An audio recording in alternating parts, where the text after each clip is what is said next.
ఈరోజు ప్రభుత్వం ఒక బాధ్యతతో మిమ్మల్ని ముందలు ప్రోత్సహిస్తుంది. మీ ఏదైతే కళ్ళనో దానికి కట్టుబడి మేము కూడా ఉన్నాం, అన్ని రకాలుగా సహకరిస్తాం. నేను ఫీడ్బ్యాక్ చూశాను, చాలామంది అందరం కూడా ముందల తల్లిదండ్రులకి ఉపాధ్యాయులకి మనం గౌరవిస్తాం. వాళ్ళ వల్లనే ఈరోజు ఈ స్థాయికి వచ్చాం. ప్రత్యేకంగా కొంతమంది ఉపాధ్యాయుల పేర్లు కూడా రాస్తాం. నిజంగానే చాలా చాలా సంతోషంగా ఉంది నాకు. ఇక్కడ కొంతమంది ఐఏఎస్ ఆఫీసర్లు అవ్వాలని రాశారు, ఒకే ఒక్క చెల్లి ఐపీఎస్ ఆఫీసర్ అవ్వాలని రాశారు. ఎవరు? రాజేశ్వరి గారు. మీరు రాజేశ్వరి అమ్మా, థ్యాంక్ యూ. సో చెల్లి రాసింది ఐపీఎస్ ఆఫీసర్ అవ్వాలని. ఇట్లా మీకు కళ్ళు ఉన్నప్పుడు కష్టపడాలి, ఆ ఓరియంటేషన్లో ఫోకస్ అవ్వాలి. ఐపీఎస్ ఆఫీసర్ అయినప్పుడు నా పైన కేసులు పెట్టదు తల్లి. ఇప్పటికి 23 కేసులు నాకు కేసులు వద్దు. ఇప్పుడు మీరు పెడితే మళ్ళీ బండి సంజయ్తో పోటీ పడాలి. ఆయనకి 109 కేసులు ఉన్నాయండి ఆయనకి. సో ఇంకా కేసులు పెట్టద్దు నా పైన. కానీ మీరందరూ ఏంటంటే ఒక కెరియర్ ఎంచుకున్నారు, ఒక డ్రీమ్స్ ఉన్నాయి. ఆ డ్రీమ్స్ని మీరు సాధించాల్సిన బాధ్యత మీ పైన ఉంది, ప్రోత్సహించే బాధ్యత ప్రభుత్వం పైన. Will do that. సజెషన్స్కి వచ్చేగల ఇన్ఫ్రాస్ట్రక్చర్ పైన ఎక్కువ మీరు నాకు ఫీడ్బ్యాక్ ఇచ్చారు. 100% ఇన్ఫ్రాస్ట్రక్చర్ చాలా ఇంప్రూవ్ చేయాల్సిన అవసరం ఉంది. దానికి ఒక రోజులో అయ్యేది కాదు అది, ఎందుకంటే ఇది కొన్ని సంవత్సరాలుగా ఇగ్నోర్ అయింది. కానీ ఒకే రోజు అన్ని చేస్తామని కూడా చెప్తాం కరెక్ట్ కాదు, కానీ చేయాలని తప్పనుంది. కార్యాచరణ పెట్టుకుని మేము చేస్తాం. యూనిఫామ్స్ ఒకటి నేను సర్ప్రైజ్ అయ్యా. అందరు చాలా మంది అన్నారు, ఒక కనీసం 6 7 అడిగినారు ఇంటర్లో యూనిఫామ్ ఇస్తే బాగుంటుందని కోరారు. అది మేము చర్చించాం, కానీ మేము అనుకున్నాం ఇది ట్రాన్సిషన్ కదా, మళ్ళీ కాలేజ్ కట్టుకు వెళ్తారు కదా, యూనిఫామ్లు అవసరమా అనుకున్నాం. దానిపైన గురించి కూడా మనం ఆడదాం, దాంట్లో ఎలాంటి డౌట్లు అవసరం అనిపిస్తే చేద్దాం కూడా. ప్రభుత్వం సిద్ధంగా ఉంది, అదే దాంట్లో ఎలాంటి సందేహం లేదు. ఇట్లా మీ ఫీడ్బ్యాక్ అంతా మేము చాలా సీరియస్గా తీసుకుంటాం. ఇది మిమ్మల్ని ఏదో వాల్ పైన రాసేదని కాదు, మీరు రాసిన ప్రతి ఫీడ్బ్యాక్ మేము సీరియస్గా తీసుకుంటాం. మన ప్రభుత్వం ఆలోచన ఒకటే, మీరు ఇస్తున్న ఫీడ్బ్యాక్ తీసుకుని మీ తర్వాత వచ్చే బ్యాచెస్కి మెరుగైన సదుపాయాలు ఎట్లా కల్పించాలి, లెర్నింగ్ అవుట్కమ్స్ ఎలా కల్పించాలి. మర్చిపోయా, మీరు ఇంకో మాట కూడా రాశారు, కాంపిటేటివ్ ఎగ్జామ్స్ కోచింగ్. అది నేను చూశాను, మీరు అది రాశారు. డెఫినెట్లీ చేయాల్సిన బాధ్యత ఉంది, కానీ అది చాలా కఠినమైన పని, అంత తేలిగైన పని కాదు మాకు కూడా. ఎందుకంటే అలవాటు లేదు. గవర్నమెంట్ జూనియర్ కళాశాలలో కానీ హై స్కూల్ ప్లస్లో కానీ ఇతర దాంట్లో కాంపిటేటివ్ ఎగ్జామ్స్కి చేస్తాం. బట్ ఆ బాధ్యత కూడా మా పైన ఉంది, అది సీరియస్గా మేము తీసుకుంటున్నాం ఫీడ్బ్యాక్ని.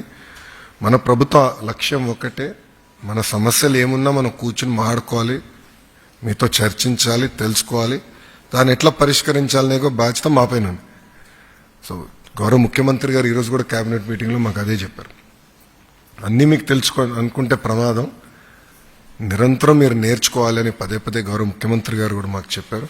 ఇది దయచేసి మీరు అందరూ గుర్తుపెట్టుకోవాల్సిందిగా కోరుకుంటున్నాను. అంతేకాకుండా ఈరోజు చూస్తే మహిళలే పెద్ద ఎత్తున ఇక్కడ మంచి టాపర్స్గా ఉన్నారు. సో ఇది అన్ని రంగాల్లో మీరు ఇట్లనే వెళ్ళాలి, అన్ని రంగాల్లో మీరు ముందరికి వెళ్ళాలి. దేశంలో అద్భుతమైన అవకాశాలు ఈరోజు మనకు వస్తున్నాయి. జియోపొలిటికల్ రేస్లో భారతదేశం చాలా కీలకమైన పాత్ర వహించబోతుందని నేను బలంగా నమ్ముతున్నాను. ఇక్కడున్న కొన్ని సూచనలు ఇస్తున్నా. ఫ్రీడమ్ అనేది డబుల్ ఎడ్జ్ స్వర్డ్. ఎందుకంటే ఇప్పుడు మీరు అందరు కాలేజ్కి వెళ్తారు. ఫ్రీడమ్ అనేది అది ఎట్లా వినియోగించుకోవాలనేది కూడా చాలా చాలా ఇంపార్టెంట్.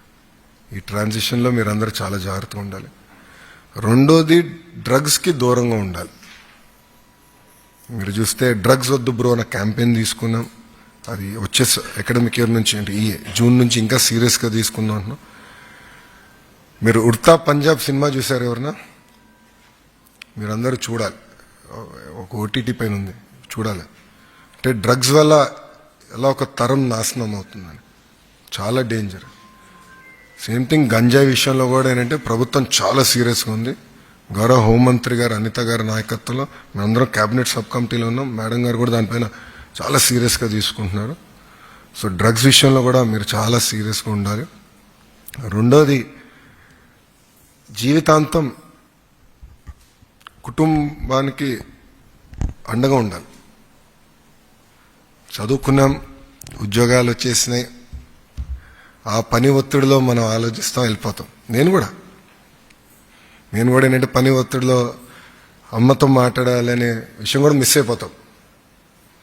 నేను ఇప్పుడు అలారం పెట్టుకున్నాను నా ఫోన్లో, లేదంటే దేవాంశతో మాడడం కూడా మర్చిపోతాను కొన్నిసార్లు.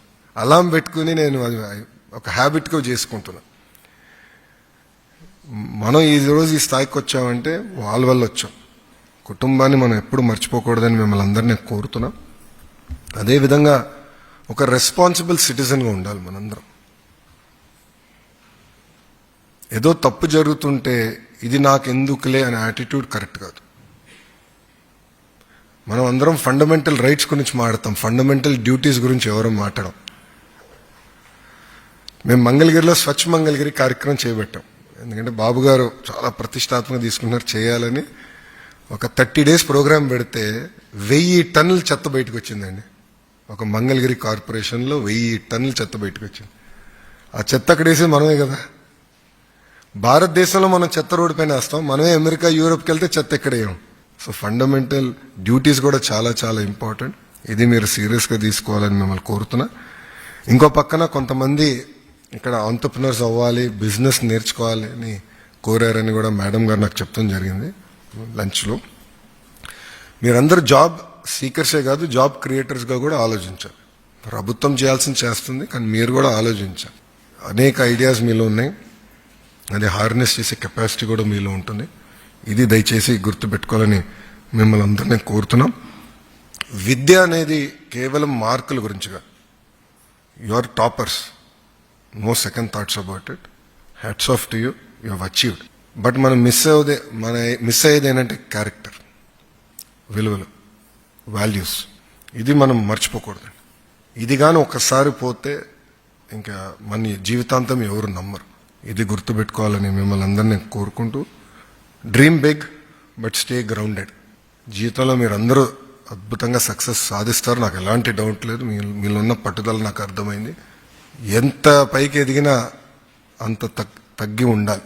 ఈరోజు గౌరవ ముఖ్యమంత్రి గారు ఫీల్డ్కి వెళ్తే అందరూ దూరం పెట్టి ఎందుకు టీ షాప్కి వెళ్తున్నారు, వాస్తవాలు తెలుసుకోవాలి, కూర్చోవాలి, నేర్చుకోవాలన్న ఆలోచనలో ఆయన ఉన్నారు. 75 సంవత్సరాల వయసులో ఆయన అంత కష్టపడుతున్నారంటే ఇంకా మనందరం ఎట్లా చేయాలనేది ఒక్కసారి ఆలోచించమని కోరుతున్నాం.